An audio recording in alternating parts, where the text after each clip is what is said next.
From Armuchee to Calhoun, Georgia Highway 156 is a lovely road. It passes through a countryside of pastures and woodlands, of cotton fields, chicken houses, and churches, of 2 railroad crossings, 2 mountains, and 1 river, and of creeks with names like Johns and Rock and Lovejoy and Uthkaluga. Defying so far our modern propensity to cut down, tear down, grade, and to build sprawling, unappealing structures, Highway 156 remains a drive free of billboards, cell phone towers, and warehouses, or mostly so. It is a drive in which you can turn on your car radio and let your heart sing.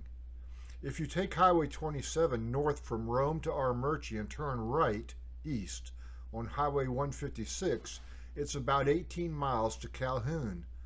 Along the way, at about mile 11, you'll pass through the rolling pastures of an old dairy farm. Here there are green fields bordered by tall trees, bound on one side by Horn Mountains heights and on the other by the serpentine course of the Oostenaula River. Passing by that old dairy farm is pleasant in every season, but there is a particular benefit to doing so in late winter. As the season advances, the brown pasture grass turns green. On sunny days, those green fields are backdropped by the gray trunks of hardwoods thriving beneath the bluest of skies. It is such a lovely sight that I like to point it out to passengers as we drive by. My wife and children are captive audiences, and I've encouraged them to look many times.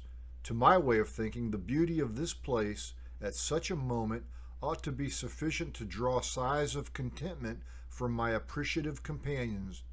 But the scenery passes quickly by at 55 miles an hour, and no one seems to reciprocate my own admiration of this view.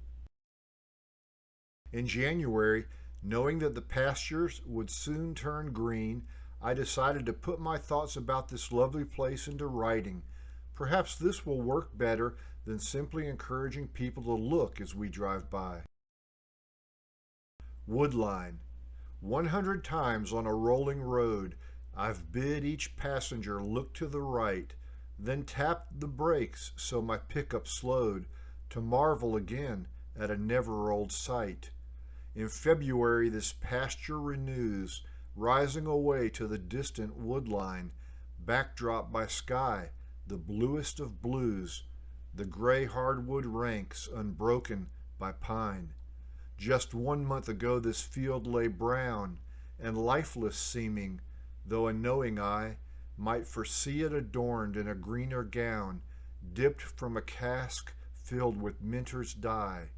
No passenger gives it a second look, understanding why, as I get older, this field's not found in any guidebook. Its beauty lies in the eye's beholder. I ought to point out that I took some artistic license with the poem.